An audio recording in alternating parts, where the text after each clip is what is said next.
വസ്തുക്കള് വളരെ ശ്രദ്ധാപൂർവമായിരിക്കണം. എന്നാൽ തീർച്ചയായിട്ടും അത് കുറച്ചു കാലത്തേക്കെന്ന് പറയുമ്പോൾ എത്രത്തോളം അത് ജഗദീശ്വരന്റെ കയ്യിലിരിക്കുന്ന കാര്യമാണെങ്കിലും നമ്മുടെ കടപ്പാട് അദ്ദേഹം തന്ന ആ പാത്രത്തെ സൂക്ഷിക്കുക. അങ്ങനെയാണ് എങ്കിൽ തീർച്ചയായിട്ടും ഓരോ ദിവസം ചെല്ലുന്തോറും കോൺഫിഡൻസും നമുക്ക് ശ്രദ്ധ കൊണ്ടുണ്ടാകുന്ന അനുഭവങ്ങളും ശുദ്ധമായ സംഗീതത്തിനെ എങ്ങനെയെങ്കിലും എപ്പോഴെങ്കിലും പറ്റിച്ചേരാൻ ഒക്കും. അതുകൊണ്ട് ശ്രദ്ധിക്കുക. അമ്മയോടും അത് തന്നെയാണ് പറയുന്നത്. അമ്മയെ കുറേശ്ശൊക്കെ പാടാൻ തുടങ്ങിയിട്ടുണ്ട്, പക്ഷെ ഒന്നും ആയിട്ടില്ല. അവളുടെ അപ്പൂപ്പൻ തന്നെ ഇത്രയും പറയുമ്പോൾ പിന്നെ അവളുടെ സ്ഥിതി എന്താണെന്ന് നിങ്ങൾക്ക് ചിന്തിച്ച് എടുക്കാവുന്നതാണ്. ഇന്ന് പ്രത്യേകിച്ച് എല്ലാവരുടെയും മനസ്സിലും ഹൃദയത്തിലും എന്നും സ്ഥിതി ചെയ്യുന്നൊരു മഹാപുരുഷൻ നമുക്ക് ശരീരം കൊണ്ട് ഇപ്പോഴില്ല. അദ്ദേഹത്തിൻ്റെ ശബ്ദം എന്നും ഈ പ്രപഞ്ചത്തിൽ നിൽക്കുന്നുണ്ട്. ആ സംഗീതം കേട്ട് ആസ്വദിച്ച് ഞാൻ പഠിച്ച ഒരുപാട് കാര്യങ്ങൾ അതിൽ നിന്നും മനസ്സിലാക്കിയിട്ടുള്ളത് കൊണ്ട് ഇന്ന് അദ്ദേഹത്തിൻ്റെ ഒരു സ്മരണ ദിവസം കൂടിയാണ്. മുഹമ്മദ് റഫി സാബ് എല്ലാവരുടെയും ഒരു ഗുരുബോധനാണ്.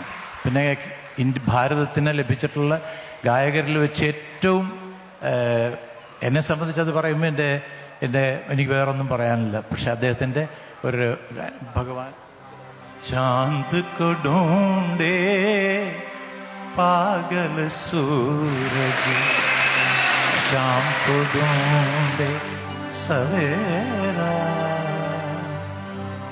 मैं भी ढूंढूं उस प्रीतम को हो न सका जो मेरा भगवान मेरा हो तेरा हो लुट गई मेरे प्यार की नगरी अब तो नीर बहा ले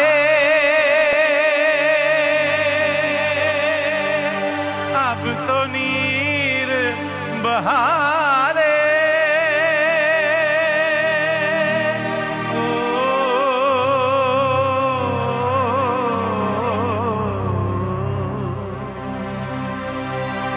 अब तो नीर बहा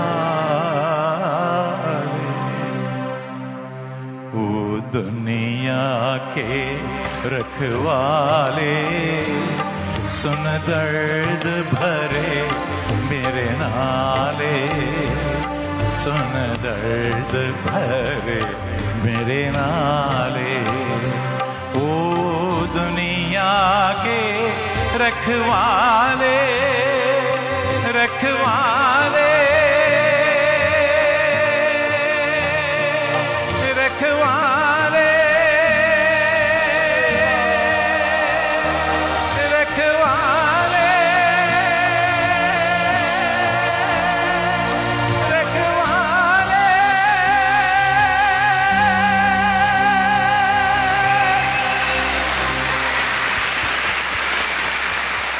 Thank you so much. I always remember what he given to me, exactly like my father. He also given me without, seeing him only once I have seen. ഒരിക്കലും ഞാനും അദ്ദേഹം കൂടെ ഒരു പാട്ട് പാടണമെന്ന് ഉള്ളൊരു ഭാഗ്യം ലഭ്യമായി. റിഹേഴ്സൽ വരെ നടന്നു. അന്നൊരു കാര്യം ഞാൻ പഠിച്ചു. അദ്ദേഹം എന്നെ സംസാരിച്ചതിൻ്റെ ശബ്ദം ഇപ്പോഴും എൻ്റെ ഈ കാതിലിരിക്കുകയാണ്. ബേട്ടെ എന്ന് പറയുന്നത് നമുക്ക് കേൾക്കണമെങ്കിൽ വളരെ അത്രയ്ക്ക് സൂക്ഷിക്കായിരുന്നു അദ്ദേഹത്തിൻ്റെ വോയിസ്. ഒരു ശബ്ദം പോലും സംസാരിക്കുന്നതിൽ പോലും വളരെ ഇതായിട്ട് ആ സംഗീതം വരുമ്പോഴേക്കുള്ള വ്യത്യാസം അതിനത്രയ്ക്ക് സൂക്ഷിച്ചിട്ടുണ്ട്. അതാണ് ഞാൻ പ്രത്യേകിച്ച് പറഞ്ഞത്. ഇതൊക്കെ നമ്മൾ ഉൾക്കൊള്ളണം. ശരീരം നമുക്ക് തരുന്നത് ഈശ്വരനാണ്. അത് വളരെ വിലപിടിച്ചതാണ്.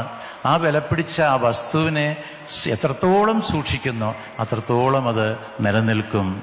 അത് തിരിച്ച് നമ്മളവിടെ ഏൽപ്പിക്കുന്നത് വരെ നമുക്കൊരു കടപ്പാടുണ്ട്. അതിൽ മറ്റു ഒരു വസ്തുക്കളും അതിൽ പോയി കലരാൻ പാടില്ല എന്നുള്ള ചിന്തയോടുകൂടി അതൊക്കെയാണ് അവർ നിന്നത്, ഇന്നും നിലനിൽക്കുന്നത്.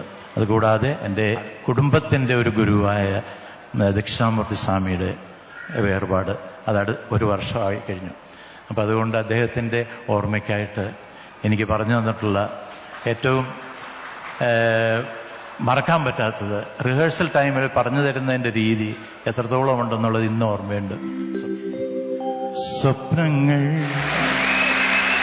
സ്വപ്നങ്ങളെ നിങ്ങൾ സ്വർഗകുമാരികളല്ലോ,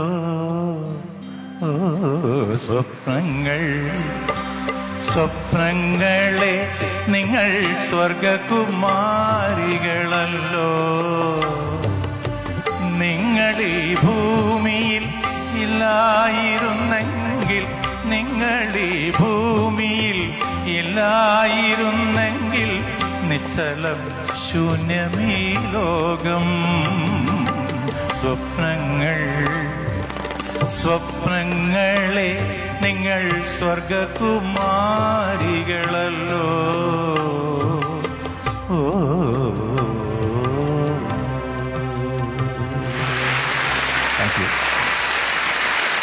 എന്തൊരു അനുഗ്രഹീതമായൊരു വേദിയാണത്. Whoever called me to be the anchor, thank you so much.